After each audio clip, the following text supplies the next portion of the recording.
Thanks for staying with us. Now, as the ANC policy conference continues in Nasrec, some Soweto residents are doubtful that the gathering will come up with policies that make a meaningful impact. Our reporter Malungelo Booi is in Soweto and joins us now from there. Malungelo, very good afternoon to you. You've been interacting with people from all walks of life and trying to gauge their perceptions of the outcome of the policy conference happening in Nasrec. What are people saying on the ground? It's interesting, Paul, because if you look at Soweto, it's the largest township in the country, and it's also one of those communities that is faced with a litany of challenges, and I suppose those are the challenges that will be seen in other communities in this country. We're talking about unemployment, we're talking about high levels of poverty, as well as the issue really of crime. And the first person, interestingly, that I spoke with here in Soweto, it was a woman who said what should want to hear coming out strongly from that ANC policy conference, which is not far from where we are, is how the ANC will deal with the issue of safety and security and prioritizing women and dealing with the issue of GBV, especially at the back of what we saw in Krugersdorp. Those 8 young women were raped on Thursday. And of course, I want to bring in one of the people who's actually very active here in Soweto, especially here in Pimville, Mr.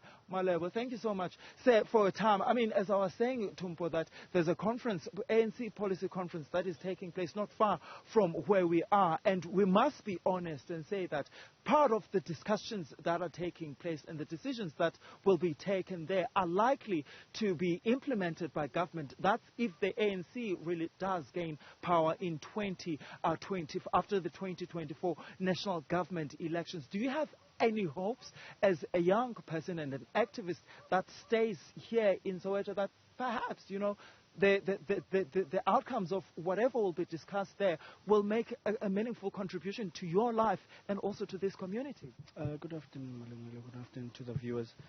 My issue is that you speak about implementation. Yeah. And when you speak about implementation, and those are the kind of words that the ANC does not resonate with, because of they have been speaking about implementations for the past, 2 decades, 3 decades now. Yeah. And right now we are speaking about them bringing change within society. What change are they going to bring in society, whereby when you look at our state of living within our community, that we're in a state of decay? Yeah. The community is dying. The community is dark. The community is underdeveloped. So what strategies are they going to bring right now that they haven't told us 2 decades ago, telling us that there are going to be implementations that are going to be put place for our communities? Right now we are standing in a field that is underdeveloped and next to a primary school that has been built since 1902. So what development are we speaking about? This is previously known as Bantu Primary School. Yeah. So when you think of Bantu Holomista, you think of the history that it came with. Yeah. But today, within our community, this place has been actually forgotten about. So what changes is the ANC going to bring? The ANC concedes that, I mean, it has made mistakes. The issue of service delivery is one of the things that they're talking about in this policy conference, and that they want to rectify those. Surely one must give them a benefit of a doubt that they can see the mistakes and they're working towards rectifying those mistakes. You are speaking about mistakes while the community is dying. Our community is dying because of lack of service delivery. Yeah. Our community is dark because of lack of service delivery. We do not have proper electricity. Schools don't have electricity. Yeah. People are living in fear. They're being terrorized. Yeah. We've got a lot of foreign nationals within our community that don't even adhere to the bylaws. When we speak about foreigners, illegal foreigners within our community, it is going to seem like we are being xenophobic. Yeah. But when you look at it in essence, that it's not that we are against foreign nationals. It's because of there's no space for illegal foreign nationals within our community, because our communities are dying. You look at right now the case Basotho that raped 8 women while they were shooting a music video. It's no different from what we live in our community. Maseru, as I mentioned, is that not so long ago, while we had an interview of that school that where kids were killed, we had 2 women that were kidnapped and raped ka hara Maseru. They went to go open a case at the Kliptown police station, but they couldn't get answers because of police can't get into Maseru. These are Sotho foreign nationals that are within our communities, just grabbing land and making sure that they are going to terrorize us within the community, and they are fighting for our infrastructure within our communities.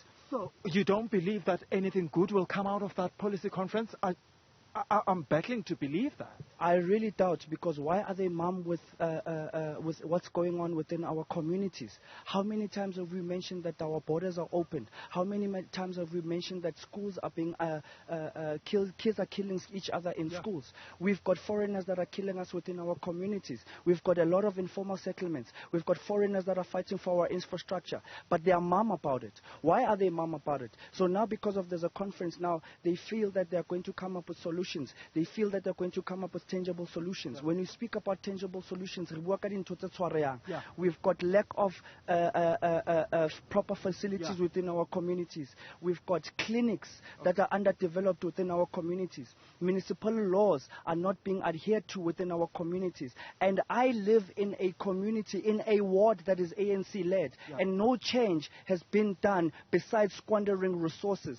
Hence, I brought you here. I brought you at the most basic of basic, which is a sporting facility where kids come here to have hope, where kids come here to find a dream.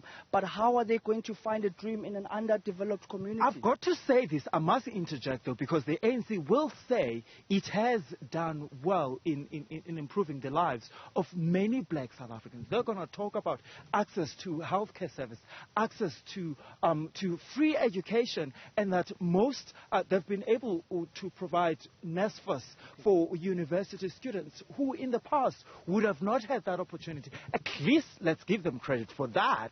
We are giving them credit for access. That's what we are giving them credit for. But in terms of coming with solutions on how to develop and build the community into a brighter future, we're not going to give them credit, because yes, they're giving us proper access to healthcare facilities. I can access a clinic, but am I going to get great service? I can access this primary school and get education here, but am I going to get great education? So when we speak about them getting credit, what they're getting credit for, Freedom Charter Square is the anchor of our history. But have you seen how dilapidated it is? We have 19 schools within our community in Pimville Klipspruit alone. Have you seen the schools, how underdeveloped they are? Do you know that there isn't even one soccer tournament that's going to host at least 4 high schools? Have you ever heard University of Johannesburg doing an activation platform in 4 high schools within, or Soweto high schools within our community? Do you know who graduates within our community at UJ in Soweto? It's people from outside. It's people from Limpopo. It's people from Eastern Cape. Young people in Soweto are not given the platform so that they can be able to access that kind of education. But instead, they are living in a community that is drug infested. They are living in a community that does not even make sure that they can be able to grow within society. All right, thank you so much. Thank you so much for your time. I really, really appreciate your time and for engaging us. And I suppose, though, that the ANC will really have to look within itself to see how they really address the issues, Mpo, that are facing this particular community, as Mr. Malebo is saying. Essentially, these are the issues, Mpo. These are the problems that are found everywhere in this country, where young people are actually not happy. Not only young people, I think most South Africans are generally not happy with the state of the country. And also, if you look at the levels of poverty, I mean, there's about, 13.8 million people who go to bed, who live below the poverty lines in this country. You know what that means? That means those people survive on less than 30 rands a day, and the ANC says it needs to find ways of trying to deal with that. But a lot of people that have been able to interact with here, at least in Soweto, don't believe that the ANC will be able to come up with solutions that can solve the problems that this country faces.